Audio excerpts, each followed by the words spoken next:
수업 시작하겠습니다.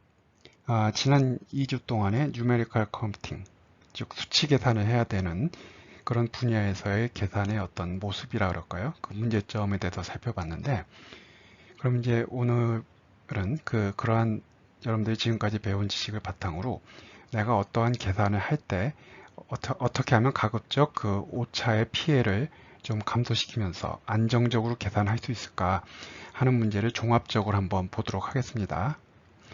그 다음에 어떤 컴퓨터가 무한계가 존재하는 실수를 유한계 비트로 표현하다 보니까 발생하는 어떤 수치적인 표현 문제, 그런 표현 문제로 인한 여러 가지 문제들, 뭐 비슷한 숫자끼리의 뺄셈이나 뭐 큰 수와 작은 수 안의 덧셈 등의 문제, 그런 수치적인 문제가 아니라 내가 어떤 응용 문제를 풀고자 할 때 적용하는 알고리즘 자체에 문제가 있어서 우리가 이제 알고리즘의 스터빌리티라고 그러는데, 알고리즘 자체에 문제가 있어서 생기는 아주 심각한 문제들에 대해서 여러분들이 한번 인지할 수 있도록 또 이 부분을 또 가급적 빨리 살펴본 다음에, 그 다음에 오늘 시간이 되면 이제 GPU 컴퓨팅에 대해서 이제 살펴보는 방향으로 가도록 하겠습니다.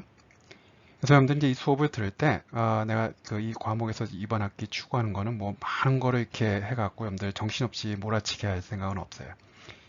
지금 더더군다나 이제 온라인 교육을 하다 보니까 어떤 전달에 있어서 좀 비효율적인 측면도 발생할 수 있어서 가급적 어떤 개념을 계속 반복적으로 수행하면서, 중요한 거는 여러분들이 이제 이러한 분야의 어떤 문제점이 뭔지, 뭘 내가 알아야 될지, 뭘 생각해야 될지, 내가 어떤 많은 응용 프로그램을 풀면 해결하고자 하면서 그 응용 문제를 해결할 때 수치 컴퓨팅이 필요하다면 어떤 걸 조심해야 될지, 그 다음에 그게 계산량이 많다면 내가 과연 GPU를 더서 내가 가속을 할 수 있는지, 그러려면 내가 어떤 걸 해야 될지에 대한 개념을 잡는 그거를 이 과목의 목표로 삼을 테니까 그런 관점에서 여러분들이 차분차분하게 쫓아오면 될 것 같습니다.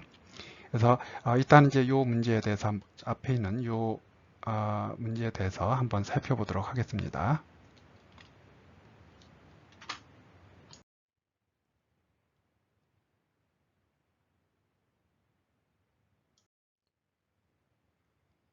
지난주에 우리가 이제 floating point number, 즉 실수 표현을 하기 위한 컴퓨터의 수단인 플로팅 포인트 넘버를 사용해서 이제 문제를 풀고자 할 때 여러분들이 우리가 이제 고려를 항상 해야 되는 것들 중에 몇 가지를 살펴보면, 그 컴퓨터가 리얼 넘버를 정확하게 저장을 못해서 생기는 오차 문제, 그거는 이제 머신 입실전 또는 어떤 유닛 라운드 오프 에러, 얼마나 이 컴퓨터마다 뭐 32빗, 64빗, 뭐 어떤 예를 들어 큰 슈퍼컴퓨터 같은 경우에 뭐 예를 들어서 118빗 했을 때 그런 비트를 사용해서 실수를 표현할 때 어느 정밀도까지, 그 다음에 어느 범위에 실수를 표현할 수 있는구나 하는 문제를 여러분들이 꼭 생각을 해야 되고요. 그래서 그 정밀도 이상으로, 그 범위 이상으로의 수는 다루지를 못하는구나 하는 문제를 여러분들이 인지를 반드시 해야 되고요.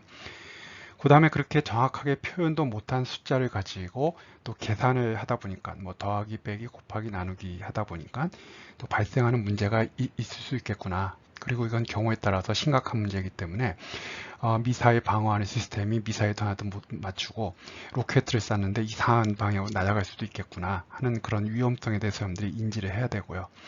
그 다음에 이제 이따 나중에 오늘 생각하겠지만 이런 문제 외에도 내가 어떤 문제를 풀고자 하는 알고리즘 자체가 본질적으로 스테이블하지 않아서 안정적이지 못해서, 이제 우리가 이제 일 컨디션드라는 용어를 쓰는데, 그런 문제가 있다는 걸 항상 여러분들이 생각하기 바랍니다. 여러분들이 살면서 이런 뉴메리컬 컴퓨팅은 이제 피할 수는 없을 거예요. 항상 얘기하지만 점점 우리 컴퓨터를 전공한 소프트웨어 개발자들이 더 많은 실제 생활의 문제들 풀고자 할 테니까, 그리고 실제 생활의 문제는 이산적인 것보다는 연속적인 게 훨씬 더 많으니까요. 그런 여러분들이 뉴메리컬 컴퓨팅을 할 때는 이런 걸 항상 이런 위험성이 있다는 걸 알고 뭔가 작업을 하는 것과 전혀 개념도 모르고 그냥 순수한 마음으로 소프트웨어 개발하는 거랑은 전혀 다르다라는 거 여러분들 다시 한번 강조를 합니다. 그래서 컴퓨터에서는 이런 간단한 그 교환 법칙도 성립하지 않는다라는 거를 여러분들이 이렇게 명심하기 바랍니다. 중요한 얘기를 해서 다시 한번 강조하지만 뭐 비슷한 숫자끼리의 뺄셈도 가급적 피해야 되고요. 아주 큰 수, 아주 작은 수 안에 덧셈이나 뺄셈으로 인해서 프리시전이 낮아갈 수 있다는 거예요. 그 다음에 아주 작은 수로의 나눗셈 등등 내가 어떤 연산을 할 때 이게 문제를 일으킬 소지가 있을 수도 있겠구나 하는 걸 항상 생각하기 바랍니다. 그래서 이제 지금부터는 여러분들이 이제 지금까지 이제 어떤 수치 컴퓨팅에서 계산을 할 때 문제가 발생할 수 있겠구나 하는 그 생각을 바탕으로 그러면 어떻게 하면 그 안정적으로 계산할 수 있는 방법들은 있을까 하는 예를 한번 보겠습니다.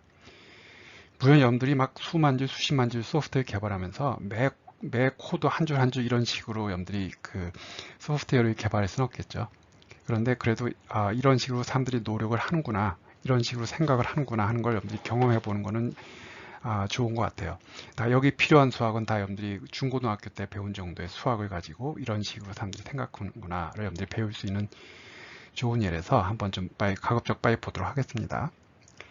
우리가 이제 미분이라는 값은 여러분들이 고등학교 때 뭐 많이 잘 배웠을 거고요. 그리고 굉장히 중요한 개념이죠. 그러니까 고등학교 때 어느 정도 이제 수학을 좀 알만한 나이가 되면 딱 배우는 게 미분이잖아요. 그만큼 미분이라는 거는 뭐 적분도 마찬가지지만 어떤 우리 인간 세상의 어떤 정보를 표현하는 데 있어서 굉장히 중요한 개념입니다. 뭔가 변화하는 양, 변화하는 속도, 변화하는 방향, 어떤 정보가 변화하는 거에 대한 어떤 그 정보를 수학적으로 표현하기 위한 도구잖아요. 그러면 이제 우리 이렇게 이런 공학 분야, 뭐 공학 분야뿐만 아니라 많은 분야에서 그렇지만 컴퓨터로 어떤 정보를 이제 계산을 하고자 할 때 미분이란 값을 여기 이제 미분이라는 값을 근사적으로 결국 컴퓨터에서는 근사적으로 표현할 수밖에 없거든요. 근사적으로 계산을 하고자 할 때 이러한 식을 써요. 그럼 이러한 식은 여러분들 상당히 눈에 익을 거예요. 여러분들이 고등학교 때 배울 때 그 미분은 이제 리미트를 써서 정의할 때 여러분들이 생각하는 그게 있고 또 이런 식으로도 정의를 했죠. 또 여기다가 리미트하고 h가 0으로 수렴하면 바로 이 값이 이제 근사값이 아니라 정확한 미분값이 된다라고 여러분들이 고등학교 때 배웠습니다. 그거는 이제 여러분들이 고등학교 때 배운 거고 이제 대학에 와서 이제 수준이 높아지면 이런 미분값을 이런 식으로 이제 근사적으로 계산하는데 그럼 왜 그럽니까? fx는 x 자승이면 그거 미분해서 2x 해갖고 x값 집어넣어갖고 계산하면 되지 않습니까? 그거는 이제 고등학교 때 얘기입니다. 이제 여러분들이 이제 어떤 실제 생활에서의 문제를 풀고자 하면 어떤 함수가 있는데 그 함수가 굉장히 복잡하거나 어떤 미분값 계산하는 것조차도 복잡하거나 또는 이 함수 자체를 모를 때도 있어요. 함수 자체, 그러니까 모른다는 거는 이 함수의 이 식이 어떻게 되지, 뭐 2차 방정식인지 로그 함수인지 뭐 그런 식조차도 모르는 경우가 뭐 대부분이죠. 그러면 어떻게 하냐면 이제 이런 다루고자 하는 함수가 있을 때 우리가 이제 실험을 하죠. 실험을 해서 샘플링을 해요. 그래서 값이 x-h 때는 함수값이 뭐다. 그 다음에 x값이 여기일 때 함수값은 뭐다. 그 다음에 x값이 x 더하기 h일 때는 함수값이 뭐다. 이렇게 실험을 통해서 샘플링을 해서 결국 이 함수에 대한 수식, 여러분들이 고등학교 때 본 그런 수식이 아니라 이런 디스크리트하게 샘플링한 데이터를 가지고 그거로부터 이 함수에 대한 정보를 끄집어내는 거예요. 그게 이제 보편적으로 하는 거예요. 예를 들어서 여러분들 혹시 여러분들 케플러의 법칙 그런 거 배웠나요? 행성이 움직이는 그거. 그래서 케플러가 오늘은 별이 여기 있구나, 어제는 여기 있었구나, 내일은 여기 있었구나 해서 그 샘플링한 데이터를 가지고 이 행성은 어떤 궤적을 통해서 움직이는구나 하고 수학적인 표현을 한 거잖아요.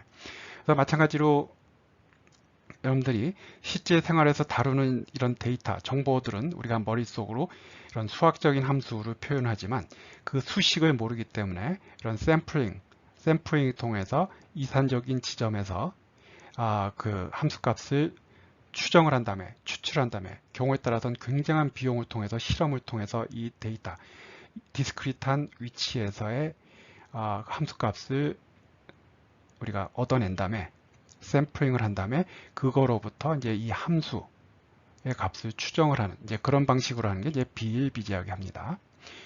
그럼 이제 이 함수에 대한 정보도 알고 싶지만 나는 이 함수의 한 번 미분한 1차 미분한 정보도 알고 싶어요. 아까 얘기했듯이 미분이라는 거는 뭔가 변화량, 이 정보의 변화량, 어떤 한 지점에서 그 정보가 얼마나 빨리 변하는가 그 정보잖아요.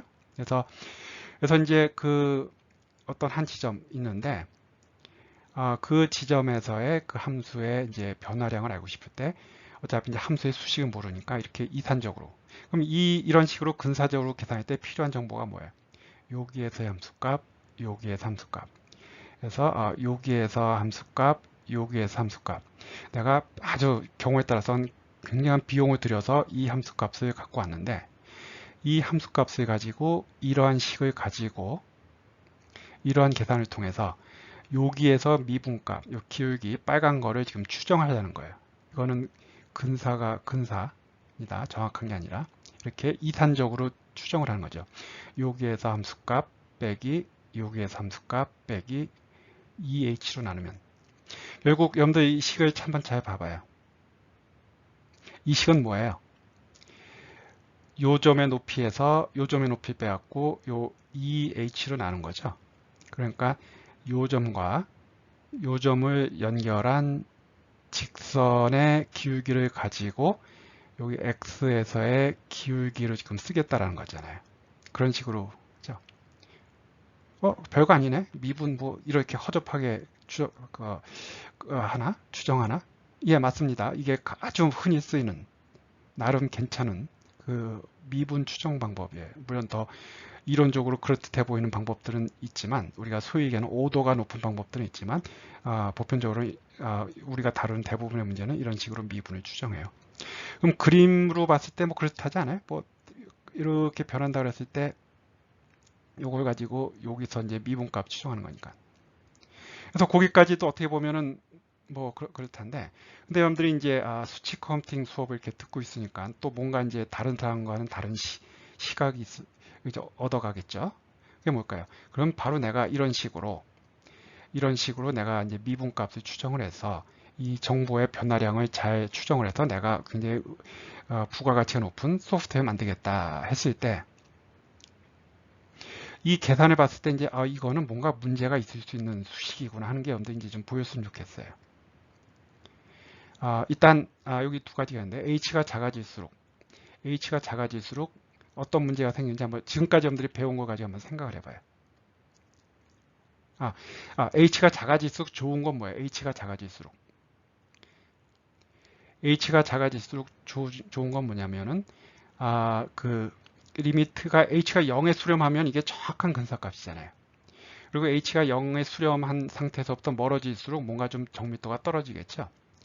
그러니까 h가 작아질수록 이론적인 오차는 감소해서 내가 추정하려는 정확한 미분값에 가까이 갈 거예요. 요거는 이제 우리가 또 약간 좀 수준 있게 트렁케이션 에러가 감소된다 그러는데 그건 좀 이따 볼 거예요. 그래서 이론적으로 우리가 고등학교 때 배운 그 수렴하면 근사가 아니라 이퀄이다 했을 때 그렇게 되는데 근데 문제는 뭐예요? 그거는 이제 고등학교만 잘 다녔으면 알 수 있는 건데 이제 대학에서 수치 컴퓨팅 과목을 들으면 h가 작아질수록 문제가 발생하는구나. 또 경우에 따라서 이건 말도 안 되는 게 생길 수도 있겠구나 하는 게 이제 여러분들이 보였으면 좋겠습니다. 뭐예요? h가 작아질수록 결국 여러분들이 이제 이게 그 어떤 정보가 있을 때 경우에 따라서는 굉장히 큰 비용을 들여서 이제 샘플링하는 실험을 할 거예요. 이 지점의 함수값을 실험을 통해서 추정을 하고요. 일단 비용을 들여서 여기에서 추정을 하고 여기에서 함수값을 추정을 하는데 그때 그러면 내가 h를 얼마를 할 건가? 내가 원하는 목적을 달성하기 위해서 즉 미분값을 잘 추정해서 이 정보를 잘 표현하고자 할 때 h를 얼마로 설계를 해야 될 건가 하는 문제가 있잖아요. 저는 이제 소프트웨어 개발 단계 이전부터 그런 거 다 설계를 해야겠죠. 그러면은 고등학교 때 배운 것만 생각하면은 h가 작으면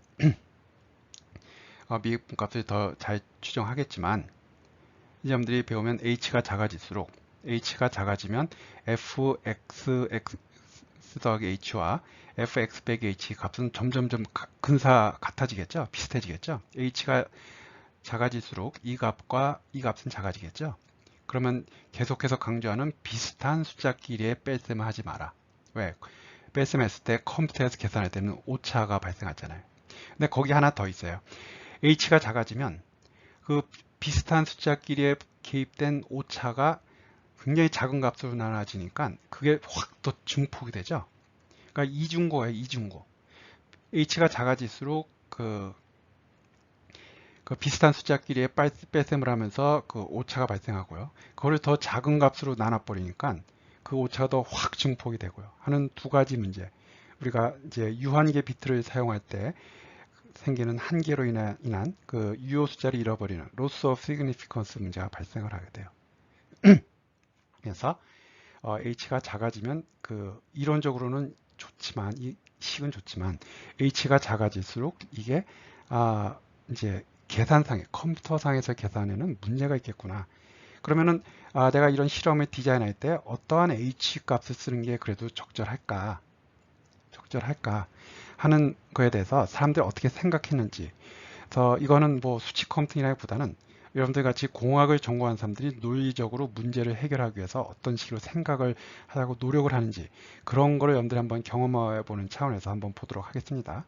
뭐 그거 지금 하는데 필요한 수학은 딱 여러분들이 고등학교 때 수능 공부할 때 했던 그 딱 그 수학이에요. 사실은 여러분들이 고등학교 때까지 배운 수학, 그 다음에 대학교 1학년, 한 2학년 정도까지 배운 수학이 정상적인 어떤 과정을 거쳐왔다면 상당한 양의 수학이에요. 여러분들이 할 수 있는 게. 그래서 그걸 바탕으로 한번 보도록 하겠습니다. 그러면 약간 이제 수식을 좀 볼 텐데 일단 이런 미분값, 어떤 이산적으로 샘플링한 데이터를 가지고 1차 미분값을 이제 추정하는, 근사적으로 추정하는 방법 몇 가지 살펴볼 거예요. 그래서 이제 이 방법 지금 봤죠? 이런 미분값을 이런 값을 통해서 내가 추정하려는 위치에 한쪽 왼쪽에 있는 값과 한 칸 오른쪽에 있는 값을 통해서 추정하는 방법. 그래서 이렇게 이름이 Central Difference라는 이름이 붙어 있어요. Central Difference라는 이름이 붙어 있는 흔히 쓰이는 방법입니다. 그리고 이제 우리가 이제 배운 사람이라면 내가 이러한 방법을 썼을 때 얼마나 이론적으로 오차가 존재할 건가. 이제 우리가 이제 H 자승에 비례한다라고 얘기하는데, 그거에 대한 걸 잠깐 볼게요. 그래서 요 fx 더하기 h는 여러분들이 테일러 시리즈라는 걸 또 어디선가 배웠을 거예요. 테일러 시리즈. 그래서 0차항, 1차항, 2차항, 3차항 쭉쭉 가는데 3차항은 이렇게 크사이, 지렁이가 나오죠. 그래서 요 값은 어떤 범위에 존재하는 뭐 이런 거 존재한다 라고 테일러 시리즈를 아마 미적분 시간에 한번 들었을 겁니다. 사실 테일러 시리즈는 또 이런 여러분들이 전공하는 공학에서 가장 기본이 되는 개념이에요. 그게 존재해서 컴퓨터에서 여러 가지 계산을 하는 것들이 뭐 너무나도 많거든요. 테일러 시리즈라는 개념을 통해서 뭔가 전개돼 갖고 뭔가 나온 방법들이, 그리고 그걸 통해서 컴퓨터에서 계산하는 것들이 뭐 너무나도 많잖아요. 근데 이 식을 여기서 지금 테일러 시리즈를 다시 강의할 시간은 없고요.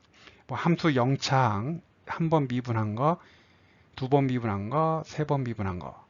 그 다음에 나오는 건 h의 0승, 1승, 2승, 3승. 그 다음에 상수 나눠주는 거를 1팩터리얼, 0팩터리얼 나눠주고, 1팩터리얼 나눠주고, 2팩터리얼 나눠주고, 3팩터리얼 나눠주고.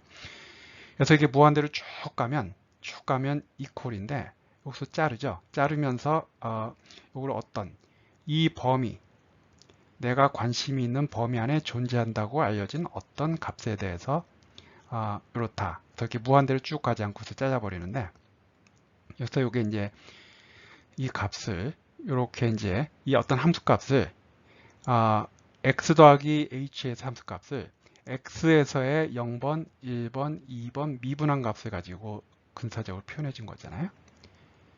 그 다음에 x 더하기 h도 마찬가지로 이제 h 대신에 마이너스 h 집어넣어주면 여기만 이렇게 엇갈려서 한 칸씩 띄어가면서 되고요. 그래서 요거를 이제 여기에서 요거 뺀 다음에 그럼 얘네들 짝수텀들 이렇게 날아가고 쭉쭉쭉 정리하면은 요거를 가지고 정리를 하면 이렇게 나와요. 그래서 요거는 여러분들 고등학교 때 여기서 이렇게 넘어가는 건 무슨 정리라고 배웠어요? 여러분들이 고등학교 때 뭐 중간값 정리, 평균값 정리 이런 거 배웠죠? 뭔가 그런 것 중에 하나를 적용해서 이렇게 넘어가서 결국 여기까지 온 거예요.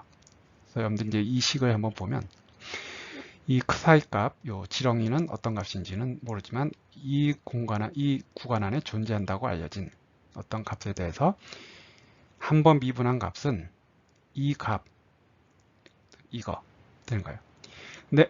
근데 이제 나는 이 값을 한 번 미분한 값을 이러한 식, 이게 이제 central difference라는 값입니다. 이거로 근사적으로 표현을 하자 그래요. 그러면 이론적으로는 요 부분이 들어가야 equal인데 이제 요 부분을 날려버리고 요거로 이제 근사적으로 표현하니까 요게 이제 이론적인 오차가 되는 거죠. 그럼 이론적인 오차는 뭔가 요건 상수일 테니까 h 자승에 비례한다 해서 이렇게 우리가 표현하는 거예요. 내가 fx를 정확한 값을 근사적인 값, 부족하지만 요거로 내가 근사적으로 표현할 때 그때 이론적인 오차는 h 자승에 비례한다. 그럼 알고리즘에서는 h 자승 3승, 4승, 5승 승이 높아질수록 나쁜 거죠. 근데 여기서는 이 숫자가 높을수록 좋아집니다. 왜? 보통 h를 잡을 때 h를 큰 값 잡는 게 아니라 주변에 근사적으로 하는 거니까 h가 뭐 1보다 작은 뭐 0.01, 뭐 0.001 그런 작은 값이거든요. 그런 0.1, 0.01 이런 작은 값은 제곱 3승, 4승 할수록 더 작아지죠. 그래서 여기서 얘기하는 거는 여러분들이 알고리즘 때 배운 몇 승 할 때 승이 커지는 게 좋은 게 아니라 더 승이 더 큰 게 5도가 더 높은 게 좋은 겁니다. 그래서 이거는 세컨드 오더라 그러는데 이 정도의 오차, 즉 내가 얘를 이런 식으로 근사할 때 오차는 대략 내가 여기서 사용한 구간의 간격인 h 자승 정도에 비례하더라 라는 게 이제 central difference입니다. 그 central difference보다 사실 공학 분야에서 더 흔히 쓰이는 방법이 forward difference와 backward difference예요. 그럼 forward difference 한번 볼까요? 요게 식이에요. 이런 미분값을 요건 뭐야? 요게 여러분들이 미분 배울 때 제일 처음에 배운 거죠. 제일 처음에 배운 거죠. 근데 오더가 이제 하나 떨어져요. 그래서 여기도 마찬가지로 이제 테일러 시리즈로부터 요거 뭐 여러분 한번 좀 보기 바라고요. 테일러 시리즈로부터 이렇게 이제 정리를 해서 한번 미분한 거를 이러한 값으로 근사적으로 표현할 때 얘를 날려버리고 따라서 이론적으로 트렁케이션 에러, 아까 트렁케이션 에러라고 했죠. 얘를 트렁케이트, 잘라버리기 때문에 H1승에 비례하는 오차가 발생하더라. 그래서 요거요. 그럼 얘를 왜 이름을 forward difference라 그럴까? 잘 봐봐요. x가 있을 때 함수값 필요한 게 내 지점에서 샘플링한 함수값과 나보다 한 칸 오른쪽에 가서 샘플링한 값이 필요하죠. 그래서 이건 뭐예요? 요 점과 요 점을 연결한 기울기를 가지고 요 점에서의 기울기를 추정하는 거예요. 그렇죠? 요 x 더하기 h에서의 요 함수값, 그 다음에 x에서의 함수값, 그 점을 연결한 검은색 직선의 기울기를 가지고 x에서의 그 기울기를 추정하는, 이게 지금 내가 그림을 그리다 보니까 왼쪽으로 이렇게 기울었네요. 그래서 앞쪽, forward, 앞쪽에 있는 데이터를 가지고 내 그 기울기를 추정하니까 뭔가 앞으로 진전했잖아요. 그래서 forward difference. 아까 앞에서 그 central difference 그림하고 이 forward difference 그림하고 보면 뭔가 얘가 조금 덜 정확하고 같은 느낌 들죠? 아까 central difference는 왼쪽, 오른쪽에 있는 거 가지고 기울기 직선을 그어서 그 기울기 가지고 여기서 기울기를 추정했는데 이제는 이렇게 갔으니까 뭔가 이게 그림학상으로 얘가 조금 더 부족할 것 같은 느낌은 들죠. 그래서 벌써 오차의 오더가 2에서 1로 떨어진 거예요. 아까도 얘기했듯이 central difference는 h 자승이고 이건 h 1승이거든요. 근데 만약에 내가 h를 0.1로 했다. 이 구간 0.1로 했다. 그러면 얘는 오차가 0.1에 비례하는 방법이고 아까 걔는 0.1의 자승, 즉 100분의 1에 비례하는 방법이에요. 그래서 그게 더 이론적으로 정확한 방법입니다. 그래서 forward difference. 사실은 어떻게 이렇게 항상 내가 지금까지 쭉 이제 살면서 그 numerical computing 관련된 것들 보면 사실 센트럴 디퍼런스보다 오히려 포워드 디퍼런스가 더 흔히 적용되는 경우가 더 많이 봤거든요. 그다음 백워드 디퍼런스는 차이가 하나예요. 요 지점에서의 근사값을 구하고자 하는데 x에서 x와 내 왼쪽 뒤에 있는 거 x 빼기 h에서 함수값을 가지고 근사하는 거, 요게 이제 백워드 디퍼런스고요. 그래서 이 세 가지 forward, backward, 그 다음에 central 디퍼런스가 아마 여러분들 수준에서 어떤 보편적인 공학 문제를 풀 때 흔히 이제 미분값을 추정하기 위한 어떤 discrete 데이터, 어떤 함수로부터 디스크리트한 정보를 샘플링해서 나온 데이터로부터 그 정보의 변화량, 어떤 1차 미분값을 추정할 때 흔히 쓰이는 방법입니다. 그래서 이제 그런 정도까지만 얘기하겠습니다.